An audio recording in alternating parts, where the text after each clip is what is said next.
ఇక్కడే పాతే చేసినట్లేదు స్లాబ్ అది చేసుకుని ఇప్పుడు ఎక్కడ వీక్గా ఉంది. సపోజ్ ఇది ఇక్కడ చెమ్మ కనుకోండి, ఇక్కడ ఏం వీక్గా ఉందా మేడం గారు?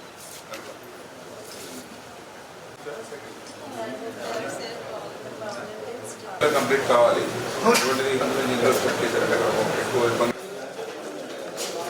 నిలబడకుండా కదా స్లాబ్ మీద నిలబడితే ఏమవుతుంది, లీక్ అయిపోతుంది. దగ్గర నుంచి చూసుకోండి. ఒకరోజు 2 రోజులు ఎక్కడ ఇలాంటి చుక్క నీరు ఉండకూడదు. దీన్ని ఏం చేస్తారో చూసుకోండి. వాటర్ నిలబడుతుందా? మరి మీ ఇల్లు ఒకటి హాస్పిటల్ ఒకటి కనీసం ఎవరైనా కూడా చుక్క నీరు ఉంటుంది కదా, ఆటోమేటిక్గా లీక్ అయిపోద్ది. ఇప్పుడు ఇక్కడ వాటర్లు ఎన్ని ఎందుకు నిలబడతా ఉన్నాయి? ఎందుకు పని చేయట్లేదు మీరు? గవర్నమెంట్ అది మారిందా? గవర్నమెంట్ మారిందని మీకు తెలియట్లేదా? ఇప్పుడు 1 మంత్ అయింది కదా, మరి పాటికి అన్ని లైన్ చేయించాలి కదా. మీరు ఇటుగా క్లియర్ చేయాలి. పక్కన హాస్పిటల్ ఎక్కడేమో పడిపోయేలాగా ఉంటాయి. ఇక్కడ మీరు ఏమీ చేయకుండా గడ్డి మొలిపించి నీళ్లు పెట్టి చేసి వర్క్ కూడా చేయకుండా ఎట్లా చేసుకుంటే అట్లాగా అదే. ఇప్పుడు రేపు పొద్దునైనా సరే అది ఇంత వాటర్ నిలబడింది ఏంటిది?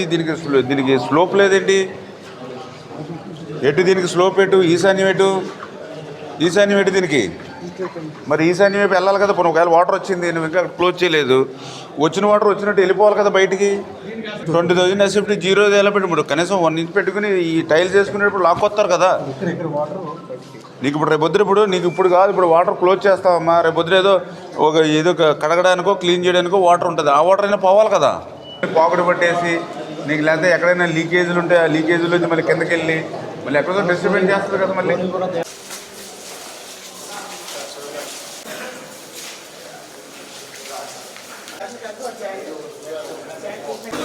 ఐరన్ అంతా పోతుంది. పోతే మళ్ళీ మళ్ళీ పాడైపోతుంది. ఎక్కడ కూడా తెచ్చి పెట్టేస్తానంటే లోపు రావాలి కదా నీకు. అది పెట్టుకుంటావా? అది తర్వాత వాటర్ సెంటరింగ్ కట్టినప్పుడు లెవెల్ మెయింటెనెన్స్. ఎక్కడైనా ఒక సెంటరింగ్ డౌన్ కట్టాడు అనుకోండి, కొంచెం తొక్కింది అనుకోండి, ఇంకా అక్కడ తొక్కేసుకుంటాను.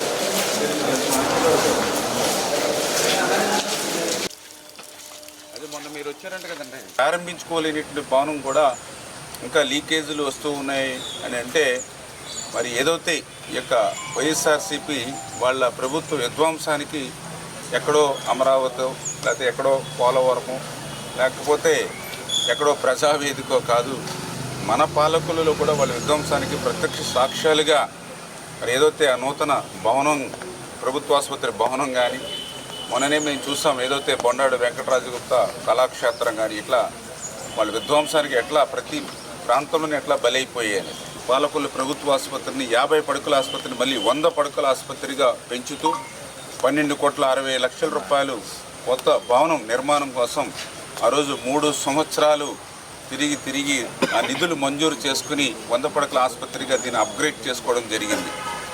ఆ రోజు చాలా క్లియర్గా టెండర్లో కూడా అగ్రిమెంట్లో కూడా ఏదైతే కొత్త బిల్డింగ్ ఏదైతే ఉందో అది సంవత్సరంలో పూర్తవ్వాలని చెప్పేసి ఆ రోజు మేము అగ్రిమెంట్లో కూడా మరి పెట్టుకోవడం జరిగింది.